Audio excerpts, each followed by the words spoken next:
Saludos a todos.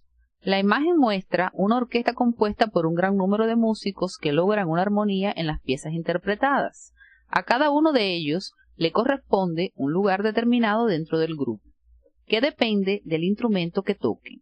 Esta organización es necesaria ya que una orquesta debe estar perfectamente ordenada para que el oyente pueda percibir el mejor sonido, y el director es la persona encargada de organizar y dirigirlo. Tal semejanza de integración e interrelación la podemos establecer en el sistema endocrino, donde a la hipófisis le corresponde el control de la secreción de la mayor parte de las glándulas endocrinas y por tanto participa de manera relevante en el mantenimiento de la homeostasis. Cuando estudiamos el sistema nervioso, vimos que en su funcionamiento era básico el arco reflejo para asegurar respuestas eficientes ante diferentes estímulos. Sin embargo, el organismo requiere en ocasiones de respuestas con efectos mantenidos por más tiempo. Estas se logran gracias a la acción de sustancias que a través del sistema vascular pueden llegar hasta los tejidos sobre los cuales actúan.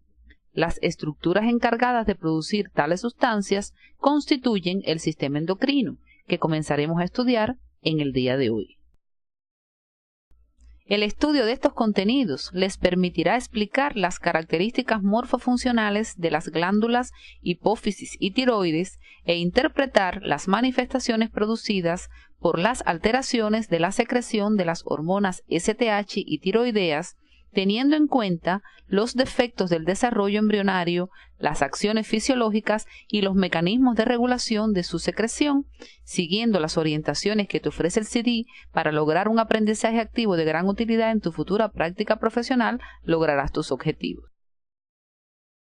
Como quedó expresado, en el organismo existen dos sistemas de regulación funcional, el nervioso y el humoral, cada uno de los cuales satisface exigencias específicas.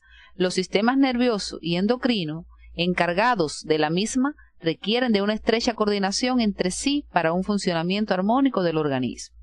Esa interrelación se logra mediante un conjunto de células que se encuentran distribuidas en órganos glandulares o de forma difusa en otros responsables de producir hormonas y neurotransmisores. Mientras que las estructuras del sistema nervioso tienen una distribución universal en el organismo, el sistema endocrino está constituido por pequeños órganos como la hipófisis, la epífisis o glándula pineal, el tiroides, las paratiroides y las suprarrenales con localizaciones precisas en la cavidad craneal, el cuello y la cavidad abdominal, complementado por acúmulos celulares que se encuentran formando parte de la estructura de órganos glandulares. Además, existen células que se disponen de forma aislada en distintos órganos y cuyas secreciones actúan sobre tejidos contiguos o a distancia. Estas células constituyen el denominado sistema endocrino difuso. El sistema endocrino está constituido por un grupo de órganos de tamaño relativamente pequeño, denominados glándulas endocrinas, entre las que se encuentran la hipófisis, la tiroides y las suprarrenales, entre otras. Además, por un grupo definido de células dentro de ciertos órganos del cuerpo que realizan otras funciones, como por ejemplo los islotes pancreáticos, y por células endocrinas aisladas presentes en las mucosas de los sistemas respiratorio, digestivo y genitourinario.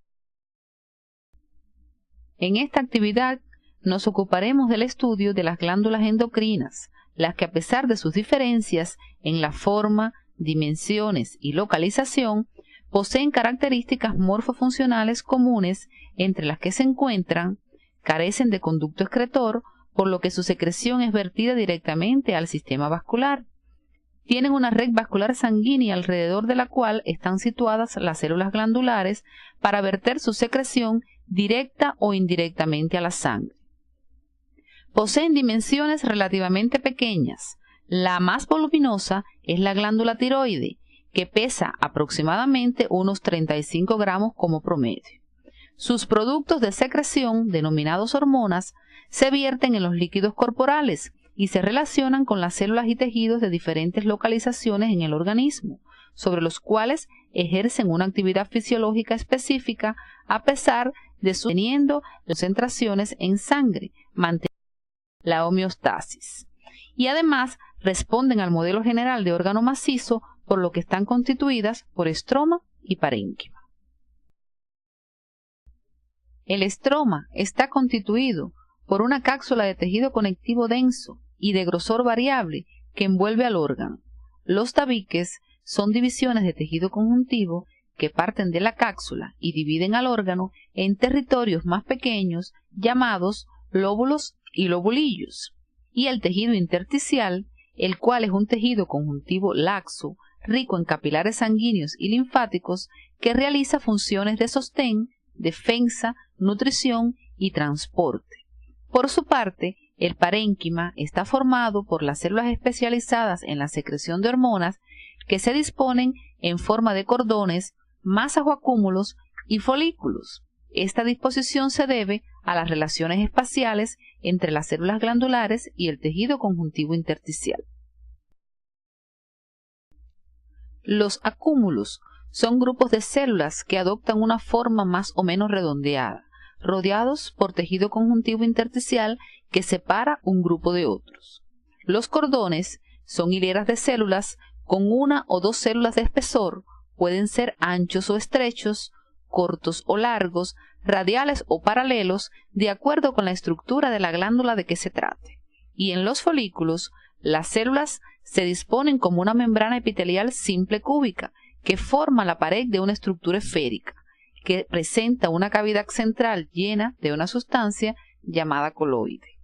El contorno de los folículos es mucho más redondeado y más regular que el de los acúmulos, y se encuentran rodeados completamente de tejido conjuntivo intersticial, siendo cada folículo una estructura independiente.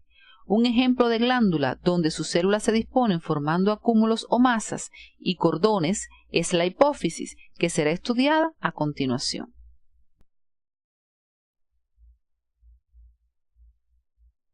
La hipófisis se desarrolla a partir de dos esbozos ectodérmicos que crecen simultáneamente. Una evaginación del techo del estomodeo que crece hacia arriba, denominada bolsa de Raque, y una prolongación del neuroectodermo del diencéfalo que desciende al encuentro de la bolsa, llamada infundíbulo.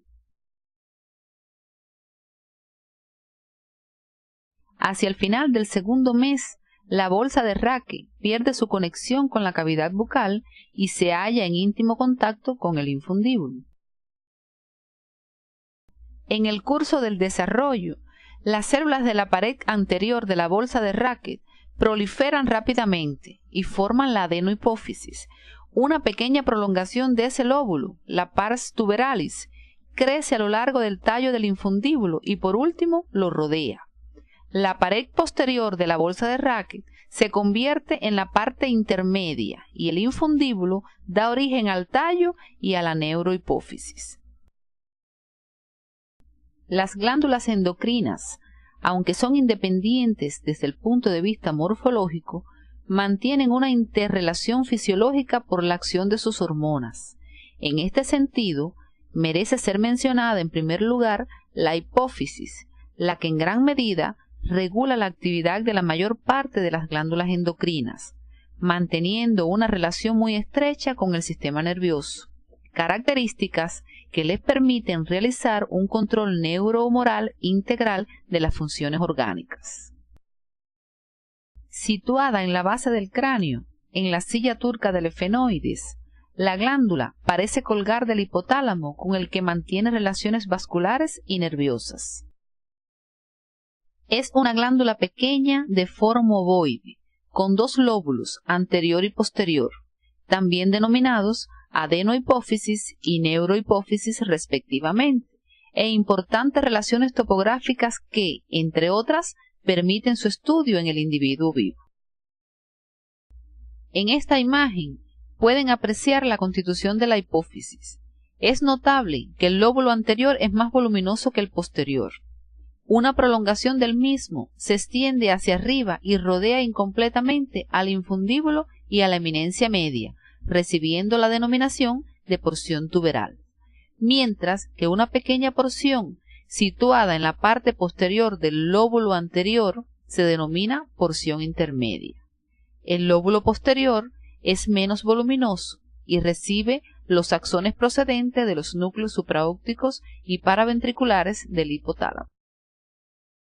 En la imagen se observan las dos porciones de la hipófisis, la adenohipófisis o lóbulo anterior y la neurohipófisis o lóbulo posterior, que al tener orígenes embriológicos diferentes presentan características morfofuncionales diferentes.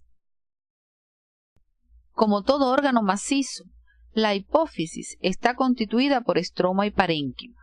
El estroma, representado por una cápsula de tejido conectivo y tejido intersticial rico en capilares sanguíneos y linfáticos. Esta glándula no presenta tabiques.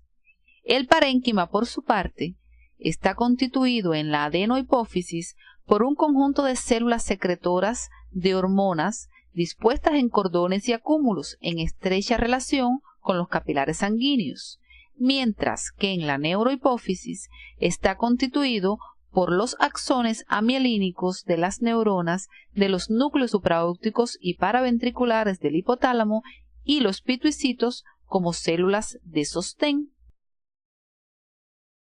Según la afinidad por los colorantes, en la hipófisis, específicamente en la pars distalis o lóbulo anterior, se distinguen dos tipos de células: las cromófobas, que se tiñen poco debido a su escasa afinidad por los colorantes, y las cromófilas, que se tiñen intensamente.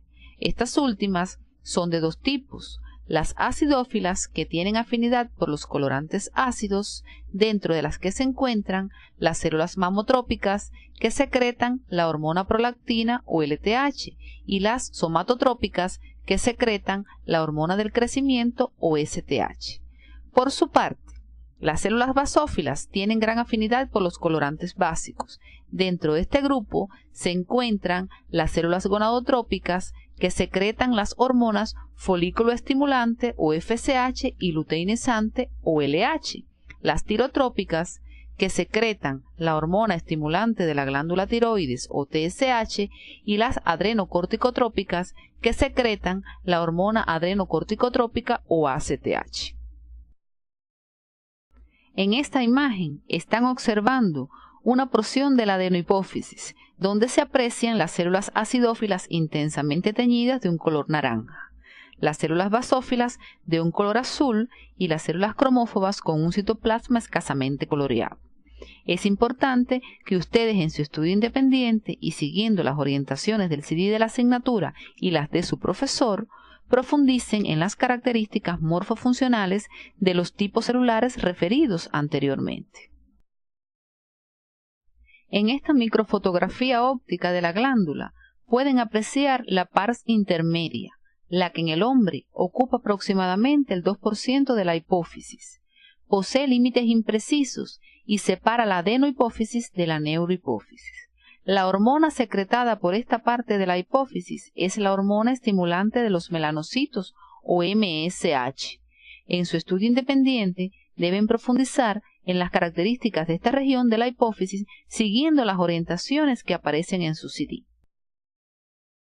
La neurohipófisis está constituida por los axones amielínicos de las neuronas secretoras, cuyos somas están en los núcleos supraópticos y paraventriculares del hipotálamo.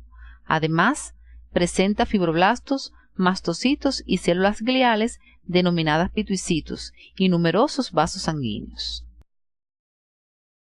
En toda la neurohipófisis se observan, a nivel de las terminaciones de los axones, unas dilataciones constituidas por acúmulos de neurosecreciones y que se tiñen de color azul, denominados cuerpos de Henry. Es importante destacar que en esta porción de la glándula no se sintetizan hormonas, solo se almacenan las hormonas vasopresina o antidiurética y la oxitocina sintetizadas por las células neurosecretoras del hipotálamo. Como toda glándula endocrina, la hipófisis recibe una abundante irrigación sanguínea a través de las arterias hipofisarias superiores e inferiores, ramas de las carótidas internas. Las arterias hipofisarias superiores se dirigen al tallo hipofisario por medio del cual alcanzan el infundíbulo y la eminencia media, donde forman una red capilar o plexo primario del que salen los vasos portas hipofisarios. Estos últimos se dirigen al lóbulo anterior, donde se ramifican en un rico plexo capilar secundario, que drena en las venas perihipofisarias. Las arterias hipofisarias inferiores irrigan la neurohipófisis. En esta imagen se representa el control del hipotálamo sobre la secreción adenohipofisaria. Observen que las hormonas liberadoras e inhibidoras procedentes del hipotálamo pasan por el plexo vascular primario y a través del sistema portal hipofisario llegan a la adenohipófisis, regulando la secreción de sus células. A este singular sistema circulatorio hipofisario se le denomina sistema porta hipofisario, estructura importante en la regulación de la secreción adenohipofisaria. En el presente esquema, ustedes pueden apreciar la relación estrecha que existe entre el hipotálamo y ambas porciones de la hipófisis. Como ya conocemos, la secreción adenohipofisaria depende de las hormonas liberadoras e inhibidoras hipotalámicas. Por su parte, la liberación de las secreciones almacenadas en la neurohipófisis está controlada por el haz hipotálamo hipofisario, formado por los axones amielínicos de células neurosecretoras, cuyos cuerpos celulares se encuentran en los núcleos supraópticos y paraventriculares del hipotálamo. Estas células sintetizan las hormonas oxitocina y vasopresina, las que son almacenadas en la neurohipófisis y liberadas directamente a la sangre en respuesta a estímulos nerviosos. Este control hipotalámico sobre la secreción de la hipófisis se hace activo alrededor de las 20 semanas de gestación. Es importante que ustedes profundicen en el estudio de estos contenidos siguiendo las orientaciones que aparecen en el CD de la asignatura. En la imagen se observan las dos porciones de la hipófisis, así como los órganos diana de sus hormonas.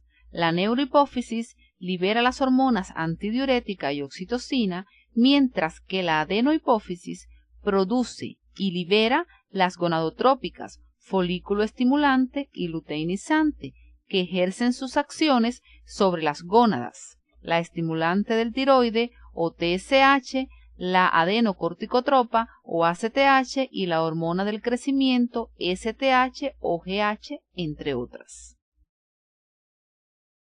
La hormona del crecimiento tiene efectos sobre el metabolismo, aumenta la síntesis de proteínas, lo cual favorece el crecimiento, aumenta la movilización y utilización de las grasas para obtener energía, por lo cual el exceso de su secreción tiene efecto cetogénico, y sobre el metabolismo de los carbohidratos disminuye la utilización de glucosa por la célula, por lo cual el exceso de su secreción presenta efecto hiperglicemiante o diabetógeno. Además de estos efectos, la STH favorece el crecimiento del cartílago y el hueso. En la imagen se resume el efecto de la hormona del crecimiento sobre el cartílago y el hueso. Observen que es producida por la hipófisis, actúa sobre el hígado que libera somatomedina C o factor del crecimiento insulinoide de tipo 1. Este aumenta el número de mitosis de los condrocitos, así como la actividad osteoblástica, con el depósito de calcio en los huesos y en consecuencia favorece su crecimiento. En la imagen se representa el mecanismo de regulación de la STH. Observen que el hipotálamo recibe influencia de otras estructuras del sistema nervioso central y a su vez la secreción de STH por la hipófisis está controlada por la hormona liberadora también llamada GHRH y su hormona inhibidora o somatostatina. Luego, la STH ejerce sus efectos sobre las células diana. Pueden observar además los mecanismos de retroalimentación negativa que se establecen entre la hipófisis y el hipotálamo y entre las células dianas, hipófisis e hipotálamo. Deben precisar en su estudio independiente que existen otros factores que incrementan la secreción de STH, como son la hipoglicemia, la hipoproteinemia, principalmente en situaciones crónicas, los traumatismos y el estrés. En la diapositiva se muestran las alteraciones de la secreción de STH. Observen que su exceso en el niño produce el gigantismo y en el adulto la acromegalia. En este caso, los huesos no pueden crecer en longitud debido a la unión de las diáfisis con las epífisis. Por su parte, cuando existe déficit de la secreción, se produce el nanismo. Este puede presentarse además por déficit de producción de somatomedinas o por ausencia de receptores para ellas. Es necesario también tener presente que puede presentarse otra alteración conocida como el hipopituitarismo congénito, caracterizado por hiposecreción de todas las hormonas de la glándula. Basado en el conocimiento de las funciones de la STH, analiza cuáles son las posibles manifestaciones clínicas y de laboratorio presentes en enfermedades producidas por alteraciones de su secreción, siguiendo las orientaciones del CIDIP. Otra de las glándulas cuyo funcionamiento está directamente influido por la adenohipófisis es la glándula tiroides. Siendo la más voluminosa del sistema endocrino, situada en el tercio inferior y parte anterior y media del cuello, sus secreciones son esenciales en el metabolismo y la homeostasis del organismo. En la imagen que están observando, se aprecia un aumento de volumen de la región del cuello, lo que se corresponde con la glándula tiroides, lo cual se conoce como bocio. El estudio de las características morfofuncionales de esta glándula les permitirá explicar el porqué de esta manifestación.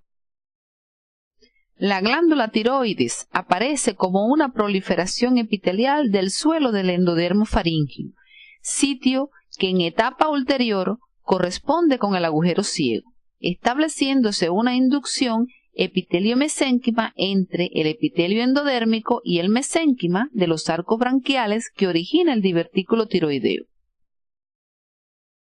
Posteriormente, el divertículo tiroideo comienza a migrar descendiendo por delante del hueso hioides y los cartílagos laringeos para alcanzar en la 7ª semana su posición definitiva delante de la tráquea. Durante esta migración, la glándula permanece conectada al epitelio faríngeo por medio del conducto tirogloso, el cual degenera por apoptosis. La porción ventral de las cuartas bolsas faríngeas, conjuntamente con la porción rudimentaria de las quintas, originan el cuerpo último branquial, que posteriormente migra al tiroides y se fusiona con la glándula, donde sus células se diseminan, dando lugar a las células parafoliculares. Normalmente el conducto tirogloso desaparece, pero pueden persistir restos del mismo y formar quistes en cualquier sitio del recorrido durante su descenso desde la lengua. Es por eso que pueden localizarse en la base de la lengua, próximos al cartílago tiroides y cerca del hueso hioides, donde es más frecuente. La glándula tiroides abraza parcialmente las vías aéreas y digestivas en el cuello y está formada por la unión de dos lóbulos laterales en forma de conos aplanados, unidos por una estrecha banda de tejido glandular denominada istmo. El espacio que ocupa la glándula se denomina celda tiroidea y se separa del resto de los órganos a través de planos faciales, lo que tiene importancia práctica pues facilita la disección quirúrgica a ese nivel.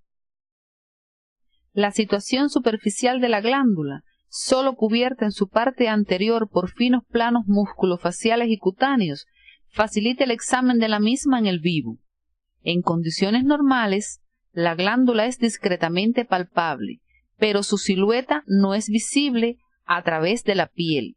Cuando esto ocurre, hace sospechar que la glándula se encuentra hipertrofiada. Una técnica muy eficaz para el estudio morfofuncional de la glándula en el vivo es la gammagrafía, la que, basada en la capacidad del tejido tiroideo para acumular ciertos isótopos de yodo, permite detectar y cuantificar los mismos y transformarlos en una imagen que indica la localización, extensión y estado funcional del tejido tiroideo. La glándula tiroides está irrigada por las arterias tiroideas superiores, ramos de la carótida externa, y tiroideas inferiores, ramas de la arteria subclavia, las que se anastomosan ampliamente entre sí. Como aspecto de interés, debe destacarse la inervación simpática de la glándula procedente de la porción cervical de la cadena ganglionar simpática, cuya actividad regula el flujo sanguíneo y la secreción de las células foliculares. La inervación parasimpática procede del nervio laríngeo recurrente, ramo del nervio vago. Es muy importante que en el estudio de las características particulares de esta glándula sigan las orientaciones que se ofrecen en el CD de la asignatura. Al estudiar microscópicamente la glándula, debemos tener en cuenta que la misma se corresponde con el modelo general de órgano macizo, por lo que en su estructura presenta estroma y parénquima. El estroma, con abundantes capilares fenestrados, está constituido por una cápsula de tejido conectivo, de la que parten tabiques que la dividen en lóbulos y lobulillos y una red de fibras reticulares. Por otra parte, el parénquima está organizado en folículos tiroideos, los que constituyen la unidad estructural y funcional del tiroides. En esta imagen se observa un esquema donde se aprecian los folículos tiroideos, estructuras más o menos esféricas con una pared formada por un epitelio simple cúbico constituido por células foliculares que producen las hormonas tirosina o T4 y triiodotironina o T3 y tienen la estructura de unas células secretoras de proteínas. Las células parafoliculares, más voluminosas que las foliculares, no están en contacto con la luz del folículo y se encuentran situadas en la parte interna de la membrana basal, rodeadas por ella y encargadas de la síntesis de la tirocalcitonina. Los folículos contienen un material gelatinoso denominado coloide, que es un acúmulo de la secreción celular. Observen además la estrecha relación de estas células con los vasos sanguíneos. En esta microfotografía óptica de un corte de glándula tiroides, coloreado con hematoxilina y eosina, se pueden observar los folículos tiroideos rodeados por las células foliculares y en el centro de un color rosado se aprecia el coloide. En esta microfotografía se pueden apreciar junto a las células foliculares las parafoliculares. Observen que éstas no están en contacto con la luz del folículo directamente. En su estudio independiente deben profundizar en las características morfofuncionales de estas células, siguiendo las orientaciones del CD de la asignatura. Como hemos estudiado hasta aquí, los tipos celulares que componen el parénquima de este órgano son las células foliculares que producen las hormonas tiroxina o T4 y la triiodotironina o T3, y las parafoliculares producen la tirocalcitonina. Varias estructuras del sistema nervioso ejercen control sobre el hipotálamo. Este produce la hormona liberadora de tirotropina o TRH, que viaja por el sistema porta-hipofisario y produce la liberación de TSH por la hipófisis. Esta estimula la glándula tiroides, que a su vez libera las hormonas tiroxina o T4 y triiodotironina o T3. A continuación, analizaremos las etapas de su síntesis. En la imagen se resumen las etapas de síntesis de hormonas tiroideas. Estas son hormonas yodadas, por tanto las células tiroideas captan el yoduro por un mecanismo activo, concentrándolo en su interior. Posteriormente actúan las enzimas peroxidasas, convirtiéndolos en una forma oxidada del yodo que es capaz de combinarse con el aminoácido tirosina presente en la molécula de tiroglobulina. Este proceso de yodación es catalizado por las enzimas yodasas. Una vez yodados los residuos de tirosina, se producen las reacciones de acoplamiento para formar tiroxina o T4 y triiodotironina o T3, que se mantienen unidas a la tiroglobulina en el coloide y luego son liberadas a la sangre por acción de enzimas lisosomales. La tiroglobulina se sintetiza en el retículo endoplasmático rugoso, donde también se adicionan algunos carbohidratos. Después los productos ya elaborados pasan al aparato de Golgi, donde se les agregan otros azúcares. Por último, la glucoproteína queda incluida en vesículas apicales. Estas vacían su contenido en el coloide y pasan a formar parte de él. Las hormonas tiroideas son calorigénicas, debido a que aumentan el metabolismo de casi todos los tejidos del organismo. En el metabolismo de los carbohidratos favorecen la captación de glucosa por las células, aumentando la glicólisis, la gluconeogénesis y la absorción de glucosa por el tubo digestivo. En el metabolismo de los lípidos, las hormonas tiroideas aumentan la movilización y utilización de las grasas, con lo que aumentan los ácidos grasos libres en el plasma. Sin embargo, disminuyen los niveles plasmáticos de colesterol y fosfolípidos, debido a que la T3 y T4 aumentan el número de receptores de LDL en el hígado y, en consecuencia, la eliminación de estas sustancias en la bilis. Y en cuanto a las proteínas, se favorece la síntesis. No obstante, su exceso aumenta el catabolismo de las proteínas. Un efecto importante de las hormonas tiroideas consiste en el estímulo del crecimiento y el desarrollo del cerebro en la vida fetal y en los primeros años de la vida postnatal, razón por la cual resulta muy importante el diagnóstico precoz del hipotiroidismo congénito. En relación con el resto de los sistemas orgánicos, observen que en general aumentan su actividad. Deben profundizar en el estudio de las funciones de estas hormonas siguiendo las orientaciones del CD.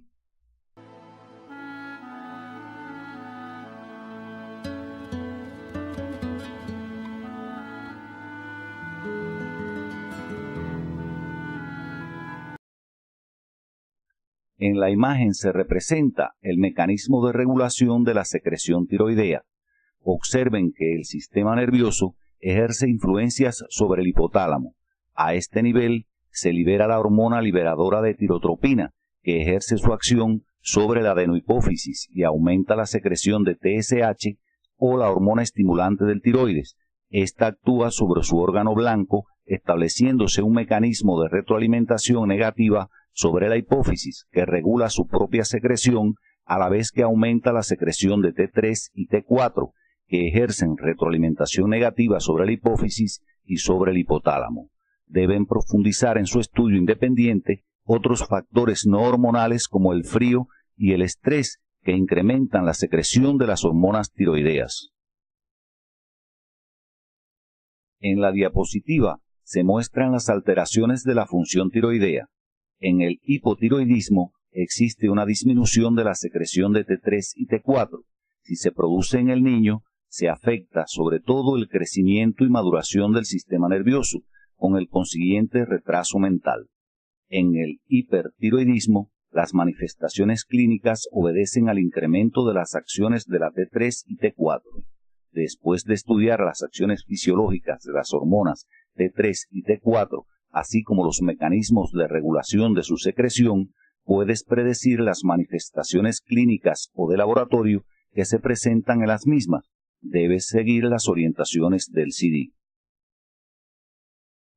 Al terminar nuestra actividad orientadora de hoy, arribamos a las siguientes conclusiones.